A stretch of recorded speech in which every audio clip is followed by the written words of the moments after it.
básicas. Iniciaremos el día de hoy con farmacocinética, asimismo desarrollaremos luego el tema de farmacodinamia, principios de toxicología, reacciones adversas y cerramos con lo que es desarrollo de nuevos fármacos. Entonces, en esta oportunidad estamos contando con ponentes bastante buenos y además un equipo de moderadores que están a su disposición para apoyarlos. Solo les pediría que mantengan su audio apagado mientras se da la sesión y luego pueden hacer todas sus consultas. Le voy a dar pase a mi compañera Yasmín Saldaña para que pueda presentar a nuestro ponente de hoy.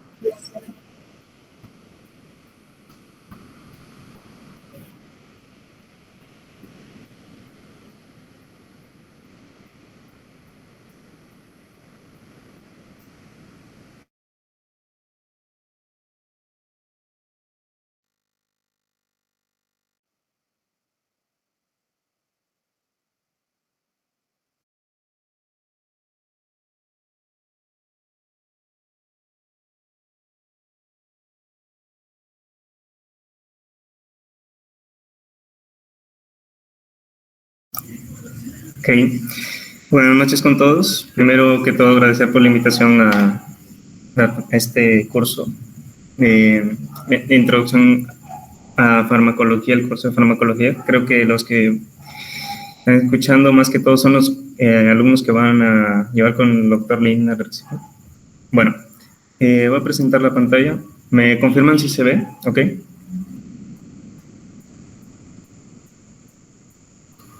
Sí, aún no se ve, te aviso cuando está cargando. Sí, ahora sí. Ok. A ver. Bien, como lo explicaron mis compañeras, en estos 2 primeros días vamos a ver lo que es farmacocinética y luego mañana mi compañero Carlos les explicará lo que es farmacodinamia. Principalmente tienen que sí o sí definir o diferenciar muy bien lo que son los términos porque muchas veces nos pasaba de que confundíamos ambos, pero clásicamente, para empezar, para distinguir estos dos, farmacocinética se define clásicamente como lo que el organismo le hace al fármaco, a diferencia de lo que es farmacodinamia que verán mañana, que es lo que el fármaco le hace al organismo. La principal diferencia en principio. Pero guiándonos ya por el lado de farmacocinética, ¿qué quiere decir lo que el organismo le hace al fármaco? Para que se den una idea, más que todo, como saben, en la práctica clínica uno receta fármacos, ¿no? Es obvio, ¿no? Entonces, para empezar, uno tiene que pensar en qué fármaco dar, la vía de administración, luego cómo se va a absorber este fármaco, cómo se va a distribuir, cómo se va a metabolizar y luego, al finalmente, cómo el cuerpo va a excretarlo o va a eliminarlo. Todos estos procesos son los que ve esencialmente lo que es farmacocinética. Es por eso de que existe una memotecnia, que es el mismo libro guía o base que es el Goodman y Hillman, lo dice que es ADME, que por las siglas no, que es absorción, D de distribución, M de metabolismo y E de excreción o de eliminación. Para dar una idea general, porque después ya entraremos un poco más, A de absorción es primero que todo empieza con la vía de administración que uno escoge, ya sea intramuscular, intravenoso, sublingual, que está dentro del oral, intratecal o entre varias más que veremos, que dependiendo de cuál escojas, el fármaco estará con mayor biodisponibilidad, que también ya lo definiremos después. Y después entraremos a cada uno de estos procesos, ¿no? Otra cosa que hay que decir es que el fármaco, para que llegue a su lugar de acción, tiene que pasar ciertas barreras en el cuerpo, ¿no? Esencialmente las membranas celulares. Es por eso de que las características esenciales del fármaco que van a predecir su movimiento dentro del organismo y su disponibilidad para que pueda ejercer su acción o el objetivo que uno busca, es como vemos aquí, primero que todo, el tamaño y la estructura molecular, que en esencia los fármacos, que sus moléculas son más grandes, van a tener cierta dificultad en pasar la membrana. por lo tanto los fármacos que tienen una molécula más pequeña van a ingresar más rápido, ¿no? Lo digo principalmente porque también he visto algunas preguntas del banco de preguntas del doctor Lindner, que también lo preguntan en el examen. Como segundo punto es el grado de ionización. Aquí esencialmente hay que decir que las moléculas, o bueno, el fármaco, su concentración, o bueno, hay una parte del fármaco que va a estar ionizada y otra que no va a estar ionizada. La parte que está ionizada va a tener dificultad en pasar la membrana, por así decirlo. En cambio, la parte que no está ionizada va a ser más liposoluble y por tanto va a poder pasar más la barrera. ¿De qué me sirve esto? Ya lo explicaré más adelante, es importante. Y también la solubilidad relativa en los lípidos, básicamente a mayor solubilidad de lípidos, mayor facilidad con la que pasa la barrera. Y por último, la unión a proteínas séricas y tisulares, que hay que decir que ya leerán en los libros, de que cada fármaco tiene un cierto porcentaje de unión a proteínas y que básicamente la unión a estas proteínas, que va a ser reversible, principalmente la albúmina en la sangre, va a ocasionar que éstas se transporten a su lugar de acción y también de que mientras más porcentaje de unión a proteínas haya, más lento se va a ir liberando, por así decirlo. Y mientras menos unión a proteínas, su difusión va a ser más rápida, por así decirlo. Y también la forma en que la controlan, la dosis, va a ser más exacta, por así decirlo. Porque recordemos de que la parte que ejerce su acción es la parte que no está unida a las proteínas. Entonces, para iniciar con esto, que es los modos de penetración y transporte del fármaco, tiene tanto transporte pasivo y activo, ¿no? Dentro de lo que sería el transporte pasivo, tenemos la difusión pasiva, la difusión facilitada, el transporte paracelular también. Y dentro del transporte activo tenemos el primario y secundario, ¿no? Primero que todo, la difusión pasiva. Es básicamente, como ya sabrán muchos, que es la que no utiliza energía, respeta una gradiente de concentración en el caso de las moléculas no ionizadas. También el tamaño de la molécula, o sea, como les dije, mientras más grande, más difícil que pase la membrana. El coeficiente de reparto líquido-agua del fármaco es que es básicamente esto, indica la liposolubilidad del fármaco, ¿no? Mientras mayor sea este coeficiente, más fácil va a pasar la barrera. Por último, el área de superficie de la membrana expuesta al fármaco. ¿Por qué es importante esto? Porque, como ya leerán en el libro, si lo ven en el Goodman y Gilman, el intestino delgado tiene un área muy grande, ¿no?, a comparación del estómago. Y en otras partes del tracto gastrointestinal.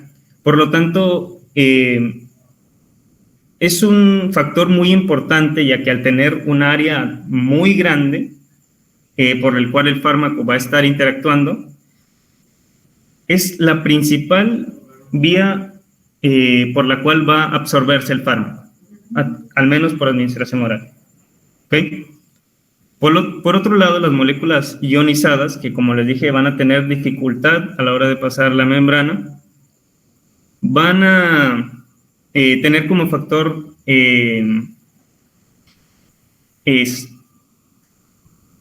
para la facilidad con la que pasan la barrera a la gradiente electroquímica y al pH. ¿Ok? Eso es la primera. Pero metiéndonos por el lado de las moléculas o la parte ionizada de los fármacos, tenemos que el pH va a influir muy importantemente con estas, ¿no? Tanto así de que esta fórmula que vemos aquí, que es la general, la fórmula... bien, rebobinando un poco, quiero primero definir lo que es este de aquí, pKa y el pH, y bueno, esto es logaritmo, ¿no? Creo que lo conozco. Esto de pKa es la constante de disociación de un fármaco, ¿no?, o de cualquier sustancia. Por definición, este pKa es el pH en el cual la concentración del fármaco de su parte ionizada es igual a la fracción del fármaco de su parte no ionizada, o sea, están iguales. Por lo cual, eso es por definición, razón en la que se encuentra en la forma protonada y la forma no protonada, que como vemos aquí. La forma protonada y no protonada depende si el fármaco es un ácido débil o una base débil. Un ácido débil, por ejemplo, la aspirina, ¿no? El ácido acetil salicílico, que dependiendo, por ejemplo, la forma protonada de un ácido débil, como vemos aquí, es no ionizada, y la forma protonada de una base débil es ionizada. Cosa contraria con la forma no protonada de un ácido débil, que va a ser ionizada, y de una base débil, la forma no protonada va a ser no ionizada. Y dirán, ¿de qué nos sirve esta fórmula? Porque veo números y cómo lo voy a aplicar a la práctica clínica. Bueno, supongamos el caso de una señora, creo que lo puse en el pretest, que consume de más o en exceso lo que sería la aspirina. Es un ácido, ¿no? Entonces, la concentración de este ácido va a ser tan alta que uno lo que va a buscar es que el cuerpo lo excrete más rápido, ¿no? Para poder bajar la concentración y poder bajar los efectos tóxicos, ¿no?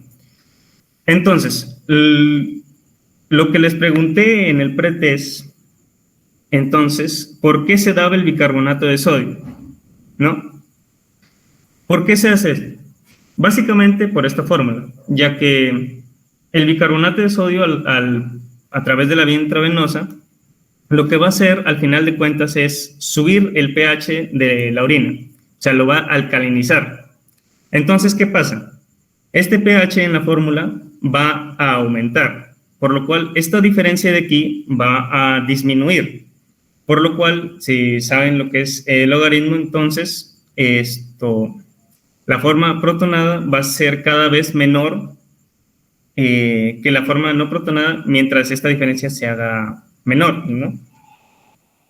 Entonces, un ejemplo, para que me entiendan, el logaritmo de en este caso de la forma no ionizada de un ácido sobre la concentración de un ácido en su forma ionizada, supongamos que el pKa es 4.4 y el otro que es 1.4, que es en el ambiente del jugo gástrico, ¿ok? En el estómago. La aspirina, entonces, al llegar al estómago, va a encontrarse con un pH de 1.4. Entonces, al aplicarlo en la fórmula, vamos a hallar que el logaritmo de, en este caso, la forma no ionizada sobre la forma ionizada va a ser igual a 3, ¿no? Entonces, la concentración de cada uno va a estar en 1000 a 1. Nos damos cuenta que la forma protonada de un ácido débil, que en este caso en la no ionizada, va a ser mucho mayor que en su forma ionizada, ¿no? Entonces, si subimos el pH o lo alcalinizamos, ya no va a ser 3, ¿no? Esta diferencia incluso va a decrecer o se va a volver negativa. Por lo tanto, va a ser al revés. La forma ionizada va a ser mayor a la forma no ionizada. Entonces, su uso va a ser, como les dije aquí, entonces, en la orina, al alcalinizarla, tú le vas a dar un ambiente más alcalino, valga la redundancia, a la aspirina. Por lo tanto, al subir el pH de la orina, la forma no protonada, que en este caso de la aspirina, va a ser mucho mayor, o sea, la forma ionizada. Entonces, va a ocurrir lo que se llama el atrapamiento iónico. Al haber una fracción de fármaco ionizado mucho mayor, como les dije en un inicio, la forma ionizada de un fármaco va a tener problemas en pasar la membrana. Entonces, no va a poder salir, por así decirlo. En este caso estamos hablando de la orina. No va a salir del túbulo y por lo tanto va a quedarse allí, no va a poder volver a reabsorberse a la circulación general y va a permanecer en la orina. Por lo tanto, va a aumentar su excreción y va a disminuir más rápido la concentración en plasma. Es por eso de que ante una intoxicación de aspirina se da el bicarbonato de sodio, básicamente porque haces que la aspirina básicamente se quede en la orina y se excrete más rápido, ¿no? Eso es básicamente para lo que sirve esta fórmula de aquí. Sé que es un poco confuso lo de forma protonada, no protonada, ionizada, no ionizada, pero lo que quiero que en sí se quede en ustedes es que, a ver, regreso. En esta diferencia, tú le disminuyes el pH, esta diferencia va a hacerse mayor. Entonces la forma protonada va a ser mayor. Cosa contraria que pasa con el pH más alto. Este va a hacerse más chiquito o incluso negativo. Por lo tanto, la forma no protonada va a aumentar. Y dependiendo si es un ácido o una base, ahí veremos si la fracción que es ionizada o la fracción que no es ionizada va a ser más o menos, ¿no? Entonces, esa sería una utilidad, ¿no? La que les presenté aquí. Que esto también pregunta el doctor Lindner, lo que es atrapamiento iónico.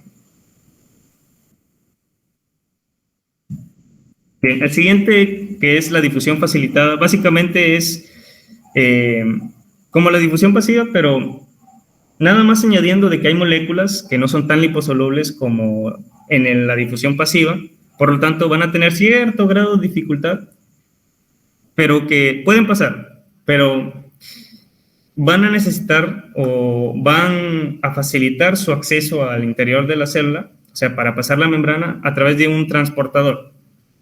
¿Ok? Igualmente, no hay uso de energía, sino lo que va a impulsar hacia el otro lado al fármaco, que es la gradiente electroquímica. Entonces, en resumen, no hay uso de energía, pero estas moléculas van a requerir cierta ayuda, ¿no? Por eso es que es facilitada. Con respecto al transporte activo, sus características principales es que requiere energía, diferencia del transporte pasivo.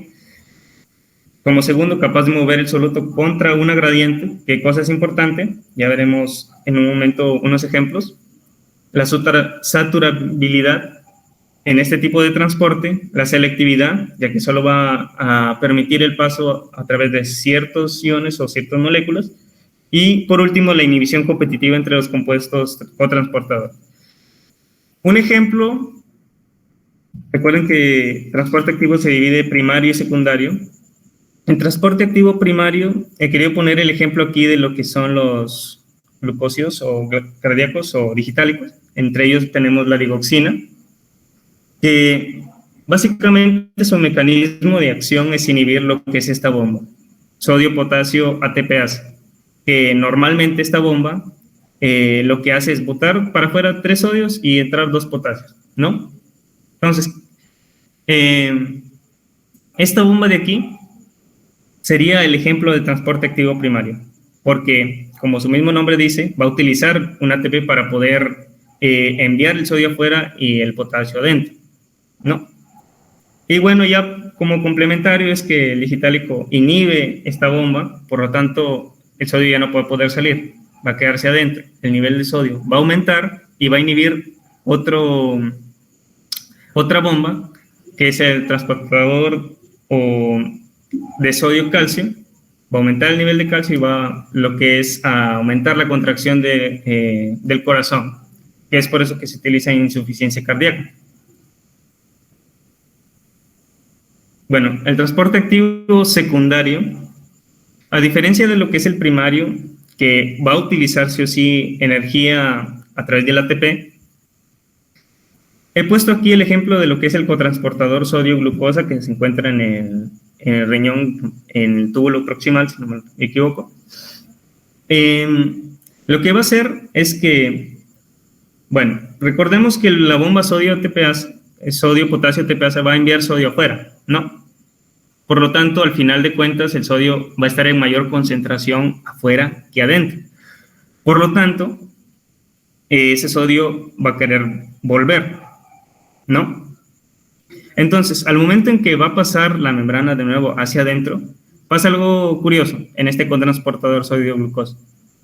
¿Qué va a pasar? Que al entrar el sodio, esa gradiente, va a llevar consigo una molécula de glucosa.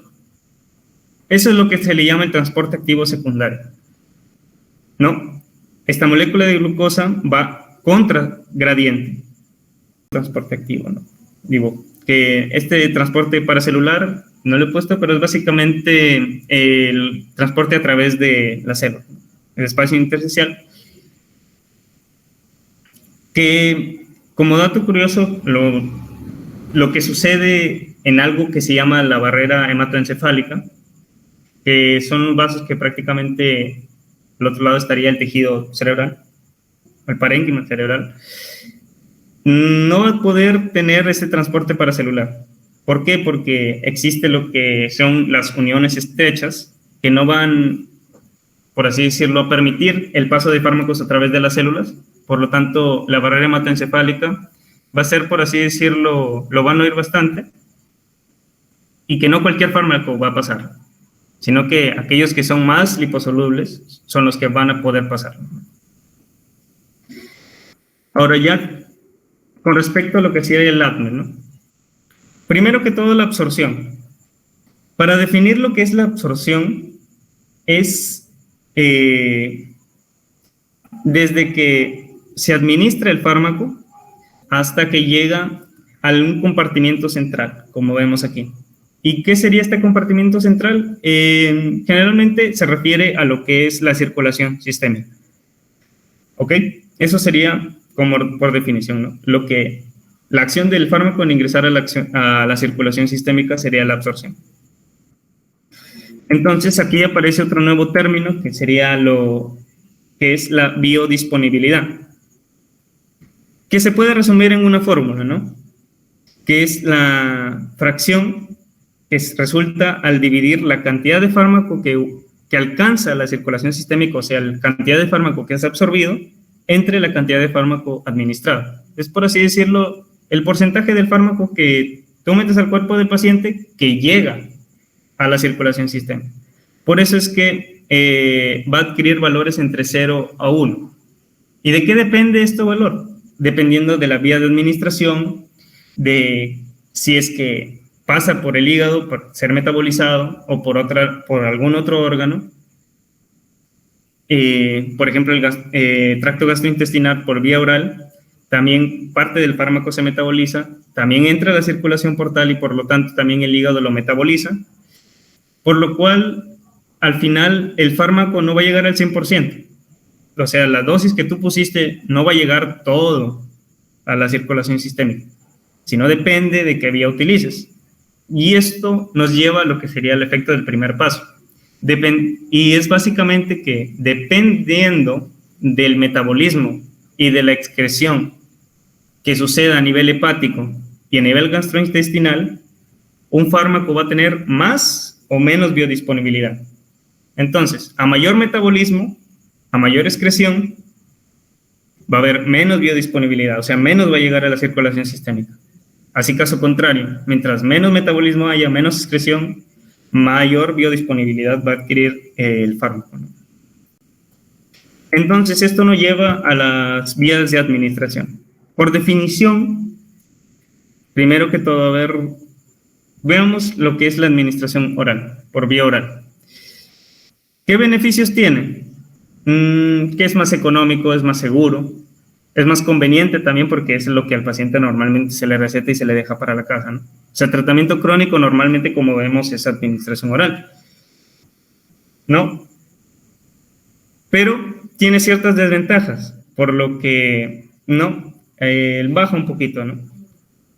¿Cuáles serían estas desventajas? Serían la absorción variable, ya que tiene que pasar por muchas cosas. Entre ellas, las más importantes, por ejemplo, que pasa a través del estómago, donde hay enzimas que pueden metabolizar el fármaco, también el pH, y también que a nivel de esta vía también va a entrar lo que es circulación portal, por lo tanto va a llegar al hígado y va a pasar sí o sí por lo que es el efecto del primer paso. O sea, va a metabolizarse en el hígado, va a excretarse también y por lo tanto esta biodisponibilidad va a bajar. Es por eso de que la administración oral tiene un 50 hasta 100%, que normalmente no alcanza, de biodisponibilidad, ¿no? O sea, mínimos, o sea, hasta puede perderse la mitad del fármaco, ¿no? Si lo consumimos vía oral, por así decirlo. Pero pasa algo curioso, que en la administración sublingual, seguramente alguno habrá escuchado de que la administración intravenosa evita el metabolismo hepático, ¿no? Eso es cierto. Por definición, la administración intravenosa es 100%. Pero también hay otra vía que evita el efecto del primer paso, que sería la administración sublingual, ¿no? Debajo de la lengua, valga la redundancia. ¿Por qué? Porque la irrigación aquí va a desembocar en lo que sería la yugular interna, que va a terminar en el tronco brachiocefálico y por lo tanto va a terminar en la vena cava superior. Entonces va a llegar directamente al corazón y por lo tanto luego va a pasar a la circulación. No pasó por el hígado, no pasó por el hígado. Por lo tanto, evita el efecto del primer paso tanto hepático como a nivel gastrointestinal, ¿no? Entonces, si les preguntan cuáles evitan el efecto del primer paso, este es uno, la administración sublingual, a diferencia de la administración oral, que sí pasa por el efecto del primer paso. Luego tenemos la vía endovenosa, que por definición va a tener una biodisponibilidad del 100%, ya que se administra directamente a la vena y va a entrar a la circulación sistémica, por así decirlo, rápidamente. ¿Y cuál es lo importante aquí? Como dije, la biodisponibilidad va a ser más rápida y más predecible, porque evitas el metabolismo, evitas la excreción, entonces podrías asumir que lo que tú aplicas es lo que va a llegar a la circulación, es lo que va a llegar entonces al sitio de acción, ¿no? Por lo tanto, va a ser la dosis más efectiva, más precisa. Tú la puedes calcular, tú la puedes titular, por así decirlo ya, con más facilidad y con más exactitud. Pero por lo mismo que la dosis que tú aplicas va a ser absorbida más rápido, hay un mayor riesgo de lo que se llama RAM, que es las reacciones adversas a medicamentos. ¿Por qué? Porque ponte que le des un poquito más, se te pasó la mano y llegaste ya a superar el límite ya de la concentración mínima tóxica. Entonces ya va a ocasionar lo que son los efectos adversos. Por eso es que en este tipo de vías se tiene mucho cuidado. Pero tiene un uso valioso, que es en emergencias, ya que el paciente, a la hora de estar tal vez noqueado, no reacciona, está con Glasgow hasta los suelos, entonces no va a poder tomar vía oral. Y entonces, por lo tanto, una vía rápida es la vía endovenosa, ¿no? Otras vías, nada más para nombrarlas, entre ellas, o lo principal que quiero que se queden en la vía subcutánea, vía intramuscular, que según el libro, según definición, tienen una fracción, una biodisponibilidad de 0.75 a 1, ambos. Un ejemplo de vía subcutánea, la prueba de Mantoux o de la tuberculina. Intramuscular tenemos varias, ¿no? Entre otras tenemos la absorción pulmonar, aplicación tópica, administración rectal. La administración pulmonar, aquí tenemos dentro de lo que sería la vía inhalatoria, ¿no? Como tenemos el salbutamol o algún anestésico inhalatorio, como son el sevoflurano o el óxido nitroso, entre otros más, que al final, si se dan cuenta, también evita el primer paso del hígado y a nivel gastrointestinal, ya que tú lo aplicas y directamente va a llegar al pulmón, al parénquima pulmonar, donde va a absorberse rápidamente y va a llegar a la circulación sistémica. No, ese es un beneficio. Luego tenemos aplicación tópica, administración rectal, que aquí es donde sí quiero recalcar un dato, que es que una vez sí el doctor lo recalcó, que es que la administración rectal, debido a su irrigación, si vemos por la parte de anatomía, debido al plexo hemorroidal, si no me equivoco, va a evitar una parte del fármaco el efecto del primer paso. Por eso es que se dice de que la biodisponibilidad a través de la administración rectal es del 50%, porque básicamente una parte se va al hígado y la otra parte se va a la circulación directamente. De administración, ¿no? Principalmente la intravenosa, subcutánea, intramuscular y a través de la vía oral. Luego el siguiente paso, que es la distribución. Aquí básicamente vamos por pasos, ¿no? Una vez que tú administras el fármaco y es absorbido, va a llegar a la circulación sistémica, independientemente ya si pasó por el hígado o no. Una vez en la circulación, el cuerpo va a tratar de distribuirlo. Por ejemplo, ¿quieres que la acción llegue al cerebro? Bueno, va a empezar el cuerpo a distribuirse, la sangre va a llegar a diferentes órganos y eso es básicamente lo que es la distribución, ¿no? Pero dependiendo de qué tejido va a distribuirse más rápido o no. Es por eso de que ciertos factores, como son el gasto cardíaco, la permeabilidad vascular, el flujo sanguíneo local, o sea, el flujo sanguíneo dependiendo del órgano, mientras mayor sea, más rápido va a llegar el fármaco y por lo tanto más rápido va a llegar a estos órganos. Por eso es que los principales tenemos a los riñones, el corazón, el hígado, el cerebro. Pero aquí pasa algo curioso, ¿no? Que el cerebro, si bien es uno de los principales órganos a los cuales se va a distribuir, debido a esta barrera hematoencefálica, no todos los fármacos van a pasar, como les dije, ¿no? Sino solamente algunos, los más liposolubles. Y luego ya tenemos otros órganos ya como son los músculos, la grasa y el resto de que ya su difusión hacia ellos o su distribución hacia ellos va a ser más lenta, ¿no?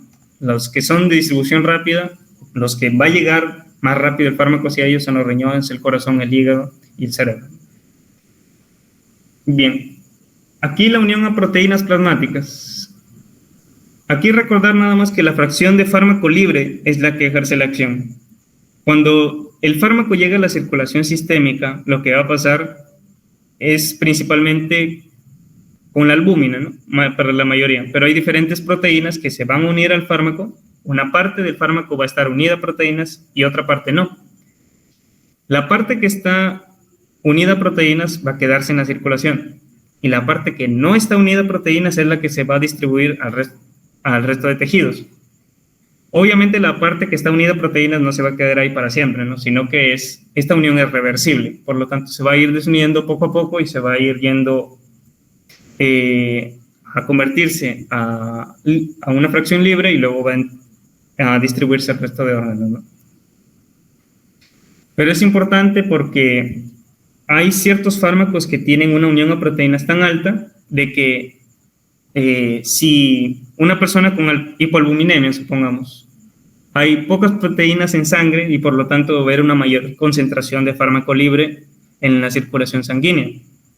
Por lo tanto, como vemos ahí, el fármaco libre es el que ejerce la acción. Entonces, mayor concentración de fármaco libre va a haber presentación de efectos tóxicos porque sobrepasa la concentración mínima tóxica, ¿no? Y eso no más. Por último, la barrera hematoencefálica, ¿no? Que como ya dije, se llaman uniones estrechas o, bueno, este nombre en inglés, que no va a permitir que el fármaco atraviese esta barrera a través de la célula, entre las células, sino por eso es que tiene que sí o sí atravesar las células de otra manera, a transportadores o si es por difusión por liposolubilidad alta, ¿no? Ahora, con respecto a lo que sería el metabolismo, estos dos puntos sí son importantes ya que sí lo he visto en los exámenes del doctor Lindner. Y pregunta sobre el tipo de cinética que puede llevar un fármaco. Tenemos aquí cinética de orden 1 y cinética de orden 0. En resumen, la cinética de orden 1, vamos ahí, los fármacos que tienen esta, como vemos aquí, la eliminación es por mecanismos no saturables. Entonces, tú por más dosis que metas, no, tampoco te vas a pasar, ¿no?, para comprobarlo, pero no importa la cantidad de fármaco que hayas administrado, la fracción, ojo, la fracción del fármaco que se va a metabolizar, en este caso que se va a eliminar, va a ser la misma, la fracción, no la cantidad, la fracción. Supongamos 20% del fármaco se elimina, supongamos. Tú administras 10 o 100 o 200, siempre se va a eliminar la misma fracción, o sea, el 10%, supongamos.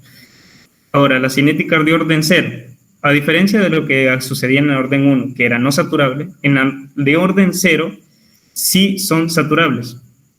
Por lo tanto, al inicio va a tener una cinética de orden 1, ¿no? La misma fracción se va a eliminar. Sin embargo, va a llegar un punto donde los mecanismos se van a saturar y por lo tanto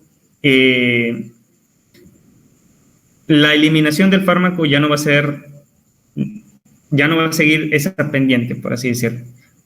Es por eso que a dosis altas el fármaco ya va a llegar a un punto máximo donde la concentración que se va a eliminar o la cantidad de fármaco que se va a eliminar siempre va a ser la misma, ¿no? Ya llegando a este punto. Esa es la principal diferencia, ¿no? Ahora, otro punto en que es el metabolismo, que es el principal órgano encargado, es el hígado, que tenemos otros, ¿no? A nivel gastrointestinal, riñones, pulmones, pero el principal es el hígado. ¿Por qué?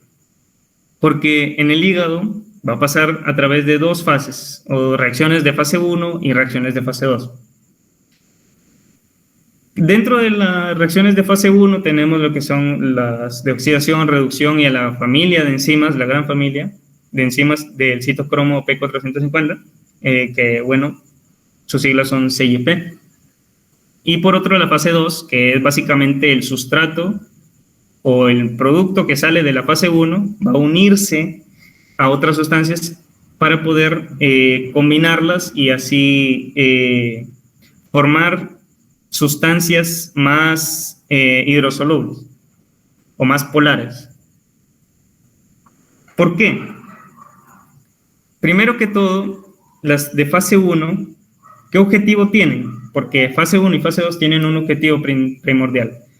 Las de fase 1 van a tener como principal función el inactivar el fármaco. O sea, el metabolito, el producto de este metabolismo en fase 1 al fármaco, lo que va a hacer es volverlo inactivo, ¿no?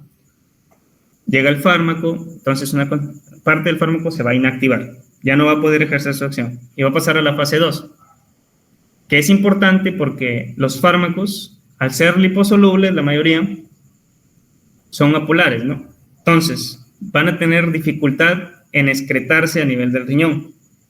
Por lo tanto, la fase 2 tiene como objetivo volverlos más fácil de excretar, en resumen. ¿Y cómo lo hace? Volviéndolos más polares, más hidrosolubles.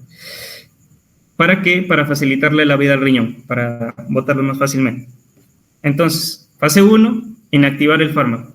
Fase 2, volverlos más hidrosolubles o para facilitar su excreción a nivel renal, ¿no? Principalmente. Pero, ¿por qué pongo aquí profármaco? Sucede algo curioso, de que hay ciertos fármacos que uno lo administra, pero si lee la teoría, ese fármaco es inactivo, o sea, no puede ejercer su acción. Sí o sí tiene que metabolizarse para poder llegar a su forma activa y poder ejercer su acción. Y eso es lo que se llama profármaco. Un fármaco que al ser administrado es inactivo, pero al ser metabolizado se transforma a su forma activa para poder ejercer su acción. Y eso es, en definición, los profármacos.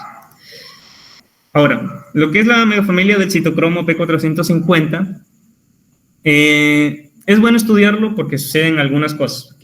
Inductores, inhibición y lo que es el polimorfismo genético. Con una arritmia, específicamente la fibrilación auricular, se les da lo que es un antiarrítmico y un anticoagulante.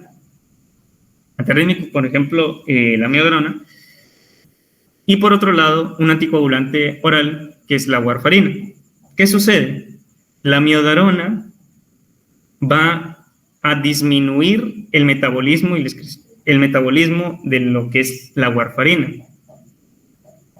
Por lo tanto, al disminuir su metabolismo de la warfarina, la concentración de la warfarina en estado activo va a aumentar, ¿no? Por lo tanto, va a sobrepasar la concentración mínima tóxica y va a causar los efectos adversos, que al ser anticoagulante, si tú te pasas esa concentración, va a ocasionar sangrados, ¿no? En este caso, la pregunta que les puse creo que decía hematuria, ¿no? Bueno, por eso, estas interacciones medicamentosas se deben a esta interacción con el citocromo, ¿no? Por eso es que hay fármacos que inductores y fármacos inhibidores. Inductores que al al citocromo va a inducir a que metabolice más, por lo tanto va a haber un mayor ritmo de biotransformación y por lo tanto va a haber una menos capacidad de la droga original, o sea, va a llegar menos. Va a metabolizarse más rápido y va a excretarse más rápido, por lo tanto, entonces, cosa contrario, que si tú das un fármaco que induce al metabolismo de otro fármaco, ese otro fármaco va a metabolizarse más rápido y entonces no va a llegar a la concentración mínima terapéutica, o sea, disculpe, no va a llegar a la dosis mínima terapéutica y por lo tanto no va a ejercer su acción beneficiosa, entonces no va a servir para nada, ¿no? Lo que sucedía con la warfarina y la miodarona es el caso de inhibición, ¿no? Porque la miodarona va a incrementar la droga madre, que sería en caso de la warfarina, en ese ejemplo, prolonga sus efectos farmacológicos, hay una mayor incidencia de toxicidad, como les dije, la warfarina anticoagulante, entonces va a ocasionar sangrado, si hay un menos metabolismo por parte del citocromo. Y aquí nada más inducida por drogas, ¿no? Ahora, otro caso, que es el polimorfismo genético, que como su mismo nombre lo dice, es una parte del ADN de cada persona que va a ser diferente, por así decirlo, ¿no? Una pequeña parte. Pero esa pequeña diferencia entre cada persona, o al menos entre cada raza, va a ocasionar que este polimorfismo ocasione que ciertos grupos de enzimas de esta familia del citocromo tengan una mayor función o una menor función. He puesto el ejemplo que puse en el pretest, que es la de isoenzima CYP2C9, que en este polimorfismo va a haber una disminución, por así decirlo, una actividad enzimática reducida y una tasa de eliminación de la warfarina más bajas. Entonces, ¿qué pasa? Menos metabolismo, sucede al igual que la entonces inhibición, incrementa la droga, prolonga los efectos, mayor incidencia de toxicidad. Por lo tanto, la warfarina va a llegar a concentraciones tóxicas y va a aumentar la incidencia de la RAM, ¿no? Bueno, el siguiente es lo que sería ya la excreción, principalmente renal, ¿no? Pero hay otras vías. Las principales son la excreción renal y la excreción biliar y fecal. Dentro de lo que sería la excreción renal, o bueno, a nivel general de la excreción, es que el fármaco se va a eliminar del cuerpo de dos formas, sin cambios o como metabolito. Sin cambios es el fármaco en sí, como tal como lo administraste, y el metabolito es aquel que pasó por el metabolismo, ¿no? Entonces, recuerdan que en la parte de metabolismo lo que sucedía en las reacciones de fase 2 era volverlo más polar al fármaco, ¿no? Para mejorar su excreción. Entonces aquí retomamos esa idea. Cuando es más polar, más fácil va a mejorar su excreción, ¿no? A nivel del riñón. Entonces, nos lleva al primer punto, que es excreción renal. Esta excreción renal, aquí vamos a ver de que a través de la arteriola aferente va a llegar al glomérulo, va a filtrarse hacia los túbulos, en este caso el túbulo proximal, y a nivel de bueno, antes, para que llegue aquí el fármaco, depende obviamente de la tasa de filtración glomerular, para que vea cuánto fármaco pasa al túbulo, ¿no? Eso como primer punto. Entonces, en este túbulo proximal y esta red capilar peritubular, esta red capilar va a secretar de forma activa el fármaco a través de transportadores, ¿no? Hacia el túbulo proximal. Entonces, se va a agregar fármaco para excretar en este túbulo proximal. Vamos aquí por el enlace de Henle hasta llegar al túbulo distal, más que todo, donde va a haber una reabsorción. Pero no se va a reabsorber todo, sino específicamente la parte del fármaco que no está ionizada. Recordemos que la parte del fármaco que no está ionizada va a tener una mayor facilidad de pasar las membranas celulares. Por lo tanto, aquí la parte del fármaco o sustancias que no estén ionizadas van a reabsorberse por difusión pasiva.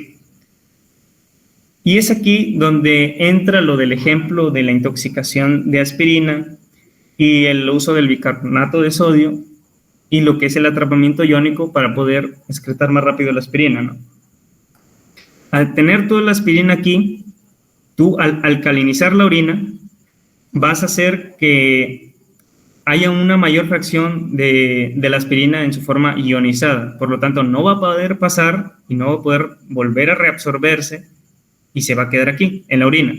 Por lo tanto, va a aumentar su excreción, ¿no? Su velocidad de excreción y la cantidad de fármaco que se excreta, ¿no? Bajando sus concentraciones a nivel plasmático y por lo tanto ya quitando los efectos, ¿no? Tóxicos. Aquí para recordarlo. Ahora, la otra forma de excreción, que es la excreción biliar y fecal, hay que decir que a nivel gastrointestinal, el fármaco va a pasar a la circulación portal, va a ir al hígado, va a metabolizarse, y el hígado, los hepatocitos, van a excretar a cada momento, por así decirlo, a la bilis, fármaco y metabolito. O sea, fármaco en su forma sin metabolizar y por otro lado el metabolito, ¿no? Entonces, esta bilis va a llegar a través de la ampolla de váter, de nuevo al extracto gastrointestinal, donde va a volver a pasar por el intestino delgado. Alguna parte se va a reabsorber, pero la que no se va a ir excretando por las heces, ¿no? Entonces, eso es básicamente, ¿no? Que cuando tú das un fármaco vía oral, una parte no va a poder absorberse de primeras y se va a quedar en el tracto y al final se va a eliminar por las heces, y otra parte que sí se absorbe pasa por el hígado, pero se vuelve al tracto gastrointestinal y ahí sí otra parte se vuelve a reabsorber, pero otra se va a ir eliminando a través de la materia fecal, ¿no? Como ejemplo rápido, por ejemplo, dentro de los digitálicos tenemos la digoxina y la digitoxina. Digitoxina ya no es tan importante ya, sino más la digoxina, pero lo digo como ejemplo que la digitoxina pasa por aquí, llega al hígado, y uno de sus metabolitos es la digoxina.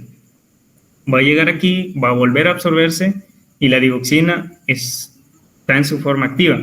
Por eso es que al reabsorberse y reabsorberse, obviamente se va eliminando un poco, pero prolonga su vida media, ¿no? Y otras vías rápidamente, que es a través de la leche materna, de la sudoración, de las lágrimas, que no tienen tanta significancia, al menos para este momento, ¿no? Ya si quieren profundizar, tendrían que revisarlo. Los principales son a nivel renal, y nivel de biliar y fecal. Ahora, por último, tenemos a lo que sería en resumen, la farmacocinética clínica busca que tú la dosis que apliques va a llegar a la sangre, ¿no? Va a absorberse, va a llegar a la circulación sistémica y va a haber cierta concentración de fármaco en sangre. Entonces, esta concentración de fármaco en sangre va a relacionarlo con los efectos que tú ves en la persona. Estos efectos pueden ser tanto beneficiosos, que serían los terapéuticos, o efectos adversos, efectos tóxicos. Y eso es lo que busca la farmacocinética clínica. O sea, el uso práctico ya en el hospital a través de esto busca relacionar lo que tú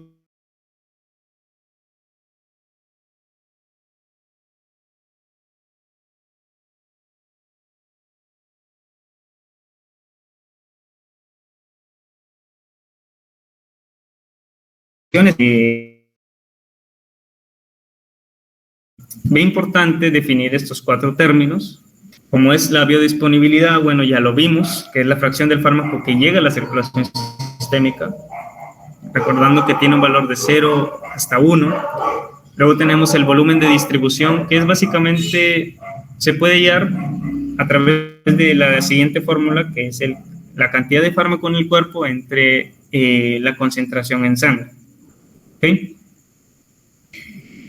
No le doy tanta importancia porque es un valor, según el mismo libro, un valor imaginario, no es un valor fisiológico en realidad, sino es un valor imaginario que tiene otra utilidad, ¿no? En este momento lo más importante son biodisponibilidad, aclaramiento o depuración y tiempo de vida media. El aclaramiento o depuración es, en definición, la eliminación del fármaco de la circulación sistémica. Este aclaramiento o depuración, también llamado clearance, puede ser a nivel renal, hepático y otros más que no tienen tanta significancia como estos dos, pero también se añade a la fórmula que al sumar los tres tipos de aclaramiento va a sumar el aclaramiento total, ¿no?, del fármaco. Es por eso de que hay ciertos ejercicios, ¿no?, en el banco del Dr. Linde, donde te dicen que el clearance hepático es de 1500 mililitros por segundo, cosas así. Entonces, tú tienes que sumar clearance renal hepático para tener el clearance total, ¿no? Luego tenemos el tiempo de vida media de eliminación. En resumen, es el tiempo que le lleva al cuerpo el reducir la concentración plasmática del fármaco hasta un 50% en ese momento. ¿Ok? Y así. Es por definición tiempo de vida media. ¿Ok?